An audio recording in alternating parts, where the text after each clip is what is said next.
नमस्कार दोस्तों, मेरा नाम है डॉक्टर ब्रह्म प्रकाश और मैं स्वागत करता हूं आपका अपने YouTube channel doctor Brahma's desk में। जो ट्यूबरक्लोसिस की बीमारी है उसको लेकर कुछ अच्छी खबरें आ रही हैं, तो मैंने सोचा ये वीडियो के जरिए आपसे कुछ अच्छी खबरें जो ट्यूबरक्लोसिस के बारे में आ रही हैं कुछ शेयर किया जाए। तो दुनिया भर में टीबी के जो केसेस हैं वो इंडिया में सबसे ज़्यादा है। टीबी का बर्डन इंडिया में सबसे ज़्यादा है। हम बात करें परसेंटेज में तो world wide India top rank पे आता है और विश्व में जितने टीबी के केसेस होते हैं उनमें 26-27% केसेस जो होते हैं वो भारत में है।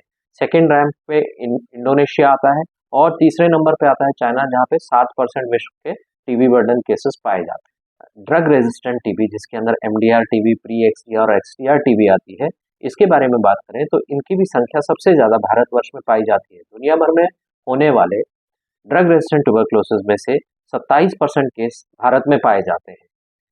जो गाइडलाइन भारतवर्ष में एमडीआर टीबी के लिए आई है उस गाइडलाइन के अनुसार ये पाया गया है कि एमडीआर टीबी के अनुमानित केस 2023 में तकरीबन 1 लाख के आसपास आए। बात हुई ट्यूबरक्लोसिस के बर्डन के बारे में, तो आइए अब अच्छी बात, जो खुशी की बात है उसके बारे में डिस्कस करते हैं। टीबी की बीमारी का इंसिडेंस रेट जो है वो कम हो रहा है। 2015 के आंकड़े में देखें तो 2015 में प्रति 1 लाख आबादी पर 235 केस पाए जाते थे, जो अब घटकर 2023 में 195 प्रति 1 लाख आबादी हो चुके हैं।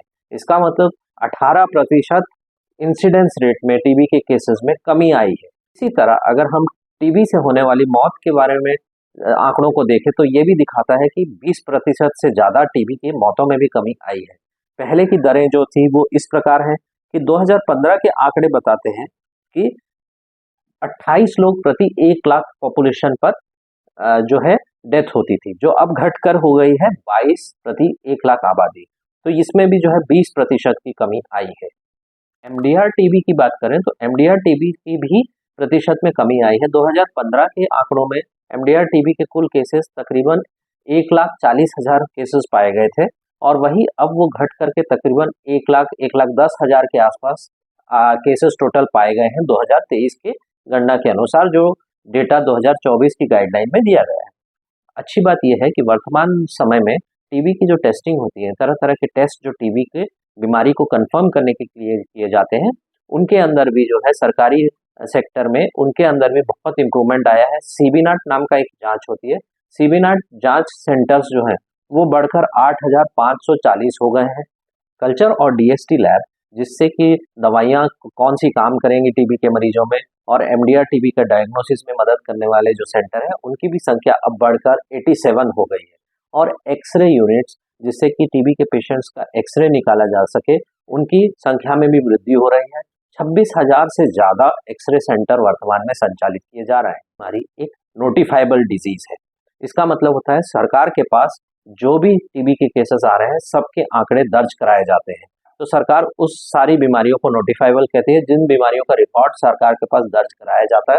तो ऐसी ही टीबी एक बीमारी है जिसमें प्रति केस, हर केस का डायग्नोसिस जिसका टीबी होता है उसकी जानकारी सरकार को भेजी जाती है, चाहे वो सरकारी सेक्टर हो, चाहे वो प्राइवेट सेक्टर हो, चाहे वो दवा दुकान वाला हो, चाहे वो लैब वाला हो। हर एक के लिए अनिवार्य है कि वो टीबी की बीमारी की जानकारी सरकार को नोटिफाई करे। तो इसे नोटिफाइबल डिजीज के अंदर रखा गया है। नोटिफिकेशन रेट में भी काफी सुधार आया है। 2024 के आंकड़ों के अनुसार नोटिफिकेशन रेट काफी इंप्रूव हुआ है। प्राइवेट और सरकारी दोनों सेक्टर में देखें तो तकरीबन 85% से ज्यादा नोटिफिकेशन रेट निकल के आ रहे हैं। तो ये भी एक बहुत अच्छी खुशी की बात है कि ज्यादा से ज्यादा पेशेंट्स डायग्नोज हो रहे हैं और ज्यादा से ज्यादा पेशेंट्स नोटिफाई होकर सरकार को इसकी जानकारी भी मिल रही है। 24 के जो आंकड़े जिन्हें 2025 में आना चाहिए वो अभी आए नहीं है। हम आशा करते हैं कि कुछ दिनों बाद वो आंकड़े भी आएंगे और 2023 से 2024 के बीच में जो आंकड़े आएंगे उनमें भी काफ़ी सुधार पाया जाएगा और इम्प्रूवमेंट देखा जाएगा।